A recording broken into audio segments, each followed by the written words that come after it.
القرآن on line educational complex کی طرف سے آپ کو خوشامدید۔ We provide online holy Quran classes, time and day at your own choice, high qualified male and female English spoken teachers, affordable monthly fee. We are teaching basic قاعدہ، memorization of the holy Quran with تجوید، translation and تفسیر، نماز and کلماز، 3 days free trial lesson۔ Contact us WhatsApp number 923220843946۔ جو سچے ہوتے ہیں اللہ کے ہاں ان کا کیا مرتبہ ہوتا ہے۔ تو حضرت یوسف علیہ السلام، یوسف ایھا الصدیق، سچے تھے، چنانچہ جب گواہی مل گئی تو بادشاہ کی نظر میں ان کی عزت اور بڑھ گئی، ان کا قد اور بڑھ گیا۔ اب کیا ہوا، وہ عورت باز نہیں آئی، سارے شہر کے اندر بدنامی کہ دیکھو یہ بادشاہ کی ملکہ ہے اور اپنے غلام کے اوپر فریفتہ ہو گئی، قد شغفہا حبا۔ مگر جب عورت ڈھیٹ ہو جائے نا تو پھر یہ ڈھٹائی کے ساتھ اس سے اور آگے قدم بڑھاتی ہے، پیچھے نہیں ہٹتی۔ اس نے کہا اچھا یہ سارے شہر کی عورتیں میرے اوپر باتیں کرتی ہیں، ذرا میں ان کو بھی دیکھتی ہوں۔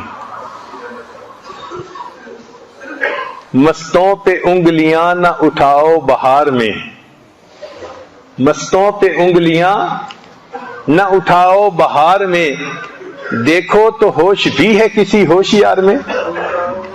ارے بہار کے موسم میں مستوں پہ انگلیاں کیوں اٹھاتے ہو، اس میں تو ہوش والوں میں بھی ہوش نہیں رہتا۔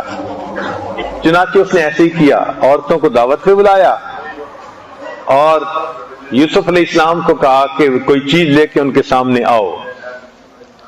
کیونکہ غلام تھے، بات ماننی تھی، تو یوسف علیہ السلام جب وہاں آئے تو ان عورتوں نے دیکھا تو کہنے لگی کہ ما ھذا بشرا ان ھذا الا ملک کریم، یہ بشر نہیں ہے، یہ تو کوئی بڑا ہی کریم فرشتہ ہے، یہ تو کوئی فرشتہ ہے۔ یہ ان کے تاثرات تھے، اور وہ اتنا متحیر ہوئیں کہ چھری سے سیب کاٹ رہی تھیں یا پھل کاٹ رہی تھیں، اس کی بجائے اپنی انگلیوں کو کاٹ بیٹھی، اس قدر وہ حیران ہوئی۔ پھر اس کے بعد ان عورتوں نے بھی کہا کہ بھئی یہ جو کہتی ہے اگر آپ اس کی بات کو مان لیں تو اس میں کیا مسئلہ ہے۔ حضرت یوسف علیہ السلام نے سنا کہ جو یہ ایک کہتی تھی اب یہ کئی ہو گئی کہنے کے لیے۔ اس وقت انہوں نے دعا مانگی کہ رب السجن احب الی مما یدعوننی الیہ، اے اللہ یہ عورتیں جس طرف مجھے بلا رہی ہیں نا، اس سے تو پھر جیل میں میرا چلے جانا ہی زیادہ بہتر ہے۔ اور وہی ہوا کہ بادشاہ نے اپنی بیوی کی عزت بچانے کے لیے یوسف علیہ السلام کو جیل بھیج دیا۔ یوسف علیہ السلام اللہ کی رضا پہ راضی ہیں، کوئی شکوہ نہیں، کوئی بے صبری کی بات نہیں، جیل میں چلے گئے اور وہاں رہے جب تک اللہ نے چاہا۔ پھر سالوں کے بعد اللہ نے پانسا پلٹا، 2 قیدی تھے، انہوں نے خواب دیکھا اور یوسف علیہ السلام سے اس کی تعبیر پوچھی۔ جیسی تعبیر انہوں نے دی وہ دونوں خواب اس کے مطابق سچے ہوئے۔ ایک بندے کو قتل کر دیا گیا اور دوسرے بندے کو بادشاہ کا مقرب بنا دیا گیا۔ اب حالات دیکھو کیسے بدلتے ہیں۔ بادشاہ نے بھی خواب دیکھا تو اس نے صبح پوچھا کہ بھئی بتاؤ اس کی کیا تعبیر ہے۔ کوئی بندہ تعبیر بتا نہیں سکتا تھا، اتنا کمپلیکیٹڈ خواب تھا۔ اس وقت وہ جو بندہ تھا نا جس نے جیل میں خواب کا تعبیر پوچھی تھی، اس کو یاد آیا، وہ کہنے لگا ہاں ایک بندہ ہے جس نے مجھے بھی تعبیر بتائی تھی اور ٹھیک نکل آیا تھا خواب، اور اگر میں اسے بلاؤں تو وہ بھی آپ کو تعبیر بتا سکتا ہے۔ تو بادشاہ نے کہا کہ اچھا ٹھیک ہے ان کو بلاؤ۔ وہ بندہ بلانے کے لیے آیا۔ اب اگر یوسف علیہ السلام بیزار ہوتے نا تو اس کے آنے کو خوشی منا کے فوراً ساتھ چلے آتے کہ جان چھٹی، مگر فرمایا نہیں، پہلے بادشاہ سے جا کے پوچھو قصور میرا تھا یا عورتوں کا تھا۔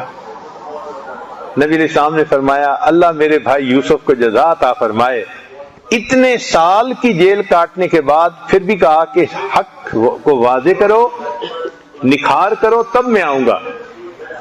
چنانچہ بادشاہ نے اپنی زبان سے کہا کہ یہ عورتیں جو تھیں یہ سب مکر ان کا تھا اور آپ تو ٹھیک تھے۔ اِنَّكَ الْيَوْمَ لَدَيْنَا مَكِينٌ امین، آپ نے تو آج ہمارے نزدیک بڑا امین شخص ہونے کی حیثیت سے مقام پایا ہے۔ اب انہوں نے تعبیر پوچھی تو یوسف نے تعبیر بتائی کہ بھئی 7 سال بڑی اچھی فصل ہوگی اور اس کے بعد 7 سال بڑے قحط کے ہوں گے۔ اس نے کہا جی حل کیا ہے؟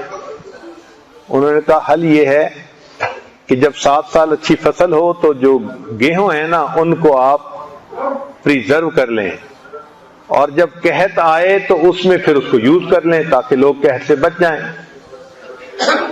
اب بادشاہ کے دل میں یہ بات آئی کہ میں بوڑھا تو ہو ہی گیا ہوں، یہ نوجوان جس نے میری عزت کی حفاظت کی اور اس میں خیانت نہیں کی، اس کو اگر میں بادشاہ بنا دوں گا تو یہ میرے خزانے میں بھی خیانت نہیں کرے گا۔ وہ جو پیچھے ایک واقعہ گزر چکا تھا نا وہ اس کے بیک گراؤنڈ میں تھا کہ جو نوجوان میری عزت پہ ڈاکہ نہیں مارتا وہ میری سلطنت پہ ڈاکہ کیوں مارے گا؟ چنانچہ اس نے کہہ دیا جی ٹھیک ہے۔ یوسف علیہ السلام سے کہا کہ اس کا حل کیا ہے؟ حل تو بتائیں نا۔ انہوں نے فرمایا اجعلنی علی خزائن الارض، مجھے خزانوں کی نگرانی متعین کر دیں، میں ان کا محافظ بھی بنوں گا اور میرے پاس علم بھی ہے، مجھے پتہ بھی ہے، انی حفیظ علیم۔ چنانچہ بادشاہ خود دستبردار ہو گیا اور اس نے یوسف علیہ السلام کے ہاتھ میں تمام خزانوں کی کنجیاں دے دی۔ وہ بچہ جو گھر میں غلام تھا اس نے پاک دامنی کی زندگی گزاری، اللہ نے اس کو غلامی سے نکال کے تخت شاہی عطا فرما دی، اب وہ بادشاہ بن گیا۔ چنانچہ یوسف علیہ السلام نے ان 7 سالوں میں گندم کو پریزرو کیا۔ وہ کیسے کہ گندم کو سٹے سے نکالا نہیں، گندم سٹے سے نکل آتی ہے نا پھر جلدی خراب ہو جاتی ہے، سٹے کے اندر رہے تو پھر خراب نہیں ہوتی۔ چنانچہ انہوں نے اس کو ویسے ہی پریزرو کر دیا، کٹوایا اور رکھوا دیا، ڈھیر لگوا دیے، اور جب اگلے 7 سال آئے تو ضرورت کے مطابق اس میں سے دانے نکلواتے اور لوگوں کو دیتے رہتے۔ اب اس پر ان کے پاس سارے لوگ جو تھے وہ گندم لینے کے لیے آتے تھے۔ اب یہاں سے ایک نیا رخ شروع ہوا سٹوری کا کہ جو یوسف علیہ السلام کے بھائی تھے اگرچہ وہ بہت دور تھے لیکن قحط ان کے ملک میں بھی تھا، وہ بھی پریشان تھے۔ ان کو پتہ چلا کہ جناب مصر جائیں تو وہاں تو گندم ابھی مل رہی ہے، تو والد کو انہوں نے کہا جی کہ ہم جاتے ہیں گندم لے کے آتے ہیں۔ اس نے کہا ٹھیک ہے جاؤ۔ وہ سارے کے سارے وہاں سے چلے، حضرت یوسف علیہ السلام کے پاس آئے۔ یوسف علیہ السلام نے ان کو پہچان تو لیا کہ یہ میرے بھائی ہیں، مگر ان کو ظاہر نہیں ہونے دیا، کیونکہ انہوں نے یوسف علیہ السلام کو بچپن میں دیکھا تھا اور اب بھرپور جوانی تھی اور بادشاہی کا تاج بھی سر پہ تھا، تو بھائیوں کو بھی گمان نہیں گزرا کہ یہ کون ہے۔ چنانچہ یوسف علیہ السلام نے ان کو ان کے حساب سے گندم دے دی، اور جب جانے لگے تو ان کو کہا کہ بھائی دیکھو آپ نے کہا ہے کہ ہم اتنے بھائی ہیں لیکن آئے کم ہو، آئندہ آنا تو جس بھائی کو نہیں لائے اس کو بھی لے کے آنا ورنہ حصہ نہیں ملے گا اس کا۔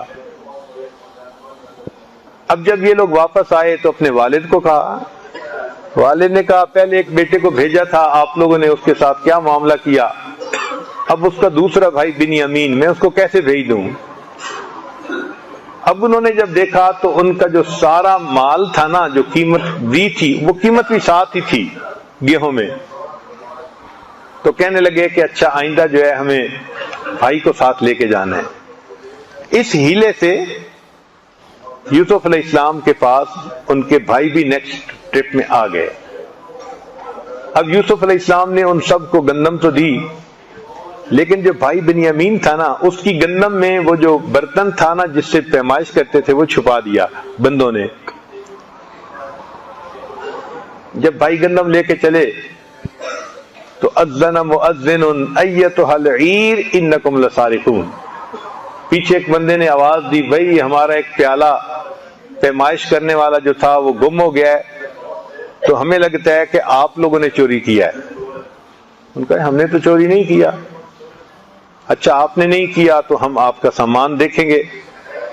اس زمانے کا یہ دستور تھا کہ جو بندہ چوری کرتا تھا اگر پکڑا جاتا تھا تو وہ اس بندے کا غلام بنا دیا جاتا تھا۔ چنانچہ یوسف علیہ السلام کے بندوں نے ان سے بات کی، انہوں نے کہا جی ہم نے چوری نہیں کی۔ ان کا اچھا اپنی بوریاں دکھاؤ۔ جب بوریاں ڈھونڈی گئیں تو جو ان کے بھائی بنیامین کا اونٹ تھا نا، اس کی گندم میں وہ تھا۔ اب جب نکل آیا تو بھائی شرمندہ، کہنے لگے یا ایھا العزیز، اے عزیز مصر، یہ جو ہے نا بچہ، اس کا بھائی بھی اسی طرح چوری کرتا تھا۔ یوسف علیہ السلام پہ بھی بہتان لگا دیا۔ تو فقد سرق اخ له من قبل، تو بھائی کے اوپر بہتان لگا دیا۔ کتنا بڑا دل تھا یوسف علیہ السلام کا، سن لیا اور خیر ان کو کہا کہ نہیں بھئی میں اس کو نہیں چھوڑ سکتا۔ اب انہوں نے بنیامین بھائی کو رکھ لیا، باقی چلے گئے۔ اب چلے گئے تو انہوں نے جا کے والد کو بھی کہا کہ دیکھیں بات یہ ہے کہ آپ کا بیٹا جو تھا وہ چور تھا اور چوری کی وجہ سے پکڑا گیا، اور اگر آپ کو ہم پہ نہیں یقین تو آپ پوچھ لیں، بستی والوں سے پوچھ لیں، وہ بھی آپ کو بتائیں گے کہ واقعہ کیا ہوا۔ اب یعقوب علیہ السلام کا ایک بیٹا پہلے جدا، دوسرا پھر جدا، تو یوسف علیہ السلام نے اس وقت کہا فصبر جمیل، میں صبر کرتا ہوں، عسى اللہ ان یأتینی بہم جمیعا، اللہ تعالیٰ مجھے ان سے ملا دے گا۔ اور پھر یہ کہا کہ انما اشکو بثی وحزنی الی اللہ، میں اپنا سارا گلہ اور شکوہ اللہ کے سامنے بیان کرتا ہوں۔ جب انہوں نے اللہ کی طرف اس طرح سے رجوع کیا تو پھر اللہ رب العزت نے مہربانی فرمائی۔ چنانچہ جب گندم ختم ہو گئی تو پھر آنا پڑا، تو باپ نے پھر بھیجا کہ دیکھیں پہلے بھائی کو بھی تم چھوڑ آئے تھے، اب تم جاؤ مگر تم سارے نوجوان ہو، صحت مند ہو، ایک دروازے سے داخل نہ ہونا کہ تمہیں ہاتھ سے تکلیف نہ دیں، نظر نہ لگ جائے، من ابواب متفرقہ، مختلف دروازوں سے داخل ہونا تاکہ ڈائلیوٹ ہو جائے تمہارا جانا۔ چنانچہ وہ بھائی پھر آئے، مگر اس کا ان کے پاس پیسے تھوڑے تھے، گندم زیادہ چاہیے تھی۔ اب جب آئے تو یوسف علیہ السلام کے پاس آئے، کہنے لگے یا ایھا العزیز، اے عزیز مصر، مسنا و اہلنا الضر، ہمیں اور ہمارے اہل خانہ کو تنگ دستی نے بحال کر دیا، وجئنا ببضاعۃ مزجاۃ، اور ہم وہ قیمت لائے ہیں جو پوری نہیں ہے، فاوف لنا الکیل، ہمیں گندم پوری دے دیں، وتصدق علینا، ہمارے اوپر صدقہ خیرات کر دیں، ان اللہ یجزی المتصدقین، اللہ صدقہ دینے والوں کو جزا دیتے ہیں۔ جب انہوں نے یہ الفاظ کہے نا کہ صدقہ کر دیں، اللہ صدقہ دینے والوں کو جزا دیتے ہیں، تو یوسف علیہ السلام نے سوچا ہیں تو یہ بھی نبی زادے نا، نبی علیہ السلام کے بیٹے ہیں، اور یہ میرے سامنے کھڑے اس وقت بھیک مانگ رہے ہیں کہ ہمارے اوپر صدقہ کر دو، یہی ہوتا ہے نا کہ اللہ کے نام پہ دے دو۔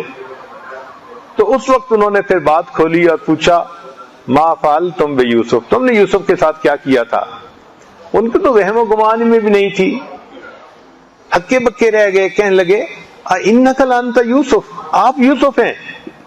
قال انا یوسف وہذا اخی، میں یوسف ہوں اور یہ میرا بھائی بنیامین ہے، قد من اللہ علینا، اللہ نے ہم پر احسان کیا، انہ من یتق ویصبر، جو تقوی اختیار کرتا ہے، صبر و ضبط اپنے اندر پیدا کرتا ہے، فإن اللہ لا یضیع اجر المحسنین، اللہ ایسے نیکوکاروں کے اجر کو ضائع نہیں کیا کرتے۔ چنانچہ پھر بھائیوں نے معافی مانگی اور انہوں نے کہا لا تثریب علیکم اليوم، میں تم سے اس بارے میں بات نہیں کرتا، میں نے معاف کر دیا تم نے جو کیا تھا، بس اتنا ہے کہ جاؤ اور میرے والد کو لے کے آؤ، والد والدہ کو لے کے آؤ۔ چنانچہ اللہ تعالیٰ کی رحمت ہوئی کہ یعقوب علیہ السلام بھی وہاں پہنچے، اور جب وہاں پہنچے تو اس وقت بھائیوں نے یوسف علیہ السلام کو سجدہ کیا یہ اس زمانے کی ترتیب تھی اور اس شریعت میں جائز تھا، دین اسلام نے اس کو منع کر دیا، تو گویا جو خواب دیکھا تھا یوسف علیہ السلام نے وہ پورا ہو گیا۔ پھر یعقوب علیہ السلام کی بینائی چلی گئی تھی رو رو کے، تو یوسف علیہ السلام نے اپنا کرتا بھیجا، اذهبوا بقمیصی، کہ یہ قمیص لے جاؤ اور جا کے ان کے چہرے پہ لگاؤ، فرتد بصیرا، وہ دوبارہ آنکھوں والے ہو جائیں گے، اور واقعی اللہ نے بینائی واپس عطا فرما دی۔ اب اس پر اس قصے کو لا کے ختم کیا تو آپ یہ دیکھیں کہ اس پوری کہانی کے مختلف کریکٹر ہیں۔ ایک ہے یوسف علیہ السلام، ان کے ساتھ حاسدوں نے حسد کیا اور انہوں نے صبر کیا، اور جب زلیخا نے گناہ کا تقاضا کیا تو انہوں نے تقوی اختیار کیا، صبر بھی کیا اور تقوی بھی اختیار کیا۔ تو جو صبر اور تقوی اختیار کرتا ہے فإن اللہ لا یضیع اجر المحسنین، اللہ ایسے نیکوکاروں کے اجر کو ضائع نہیں کیا کرتے۔ چنانچہ ہر دور میں اور ہر زمانے میں جو بندہ یوسف علیہ السلام کی طرح گناہوں سے بچتا ہے، اللہ اس کو فرش سے اٹھا دیتا ہے اور اس کو عرش پہ بٹھا دیتا ہے۔ عربی میں تخت کو عرش کہتے ہیں، اللہ اس کو عرش پہ بٹھا دیتا ہے۔ تو یوسف علیہ السلام کو عزتیں مل گئیں۔ ایک کریکٹر ہے یوسف علیہ السلام کے بھائیوں والا، چنانچہ انہوں نے حسد کیا، حسد کی وجہ سے ان کو ذلت اٹھانی پڑی، اور بالآخر پھر انہوں نے معافی مانگی تو معافی بھی مل گئی، اور یہ ثابت ہو گیا کہ جو حاسد ہوتا ہے حسد اس کو نیچے گرا ہی دیتا ہے۔ ایک اس میں تھے حضرت یعقوب علیہ السلام کہ ان سے اللہ تعالیٰ نے ایک نعمت کو لے لیا تھا، بیٹا نعمت ہوتی ہے نا، تو ان پر آزمائش آئی کہ ان سے بیٹا لے لیا گیا، تو وہ روئے۔ پھر اللہ نے کافی عرصے کے بعد ان کو بیٹا لوٹا دیا۔ یہاں مفسرین نے ایک پیارا نقطہ لکھا ہے کہ اللہ تعالیٰ جب بھی کسی بندے سے کوئی چیز لیتے ہیں تو جب لوٹاتے ہیں تو بہتر صورت میں واپس لوٹاتے ہیں۔ مثال کے طور پہ اللہ نے آدم علیہ السلام کو جنت سے باہر نکالا، اور ان کی اولاد کو اللہ نے اس دنیا میں کمالات عطا فرمائے اور پھر ان کو جنت عطا فرمائی۔ تو دیکھو کامل کر کے واپس لوٹایا۔ بچہ آتا ہے تو اس کے اندر تو کمال نہیں نہ ہوتا، تو کمزور ہوتا ہے، لیکن اللہ تعالیٰ بہتر صورت میں اس کو واپس لوٹاتے ہیں۔ چنانچہ ابراہیم علیہ السلام سے اللہ تعالیٰ نے بیٹے کی قربانی مانگی تھی، تو انہوں نے بیٹے کو قربان کیا۔ ایک بیٹے کو قربان کیا، اللہ نے اس کو بھی قربان نہیں ہونے دیا، اور پھر اللہ نے کیا، وجعلنا یعقوب نافلہ، نفل کے طور پہ اللہ نے ان کو یعقوب علیہ السلام بھی عطا فرما دی۔ تو دیکھو اللہ جب کسی سے کچھ لیتا ہے نا اور وہ بندہ صبر کرے تو اللہ اس چیز کو بہتر لوٹا کے واپس فرما دیتے، یہ دستور ہے۔ یوسف علیہ السلام کو اللہ نے لیا تھا یعقوب علیہ السلام سے بچپن میں تو بچہ کامل نہیں نہ ہوتا، لیکن یعقوب علیہ السلام نے صبر کیا، اللہ نے بچے کو اس وقت لوٹایا جبکہ بچہ پیغمبر بھی بن گیا تھا اور وقت کا بادشاہ بھی تھا۔ تو دیکھو بہتر صورت میں واپس لوٹایا نا اللہ نے۔ تو جو بندہ اللہ سے ڈیل کرتا ہے نا نقصان کبھی نہیں اٹھاتا، ہمیشہ نفع کا سودا ہوتا ہے، بس صبر کرنا ہوتا ہے۔ تو دیکھیے یوسف علیہ السلام نے صبر کیا، اللہ نے ان کے ساتھ خیر کا معاملہ کیا۔ ہماری زندگی میں بھی کئی مواقع ایسے آتے ہیں، زلیخائیں ہوتی ہیں، کبھی میسج آتا ہے، کبھی فون آتا ہے نوجوانوں کو، کبھی ای میل آ جاتی ہے، کبھی فیس بک پہ کوئی کانٹیکٹ کر لیتا ہے، تو وہ زلیخا حیت اللہ کی کہہ رہی ہوتی ہے۔ اب اس وقت جو بچہ کہے گا معاذ اللہ، میں اللہ کی پناہ مانگتا ہوں، تو یہ بچہ ہوگا جس کو عزتیں ملیں گی۔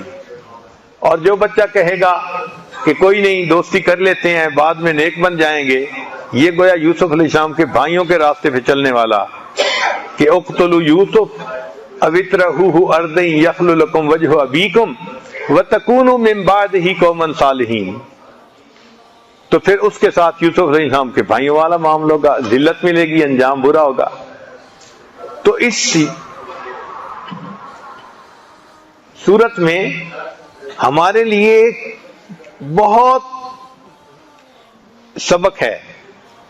ایک کریکٹر تھا زلیخا کا، تو زلیخا کے نفس میں خواہش پیدا ہوئی اور وہ اس کو ریزسٹ نہ کر سکی اور اس نے گناہ کا اظہار کر دیا اور پھر گناہ پہ جمی رہی۔ نتیجہ کیا نکلا کہ بالآخر وہ ملکہ ہو کے بھی بدنامی کی زندگی گزارنے لگ گئی۔ تو سبق ملا کہ جس لڑکی کو گناہ کا موقع پیش ہو اور وہ لڑکی اپنے آپ کو ریزسٹ نہ کر سکے، انوالو ہو جائے، تو اس کا نتیجہ ذلت کے سوا پھر اور کچھ بھی نہیں ہوتا۔ جیسے زلیخا کو ذلت ملی تھی، آج بھی بہت ساری زلیخائیں ذلت پاتی ہیں، اس لیے کہ وہ اپنے نفس کا مقابلہ نہیں کر سکتی۔ تو ہمیں چاہیے کہ ہم گناہوں سے بچنے کے وقت صبر سے کام لیں اور اپنے نفس کو روکیں تاکہ اللہ تعالیٰ اس پر ہمیں اجر عطا فرمائے۔ تو یوسف علیہ السلام کے بھائیوں کو حسد تھا اور اس حسد کی وجہ سے انہوں نے یہ سارا کچھ کیا تھا۔ حسد اتنا برا ہے کہ یہ حسد خود تو گناہ ہے ہی صحیح، اس حسد کی وجہ سے جو بندے نے نیکیاں کی ہوتی ہیں نا، اللہ ان کو بھی ختم کر دیتے ہیں۔ بھائی جو نیکیاں کی تھیں وہ تو پہلے کی تھی نا، اللہ فرماتے ہیں نہیں، جیسے شرک ہے نا کہ اگر کرو گے تو لَيَحْبَطَنَّ عَمَلُكَ، کیے ہوئے عملوں کو ہم ضائع کر دیں گے، شرک بھی اسی طرح ہے۔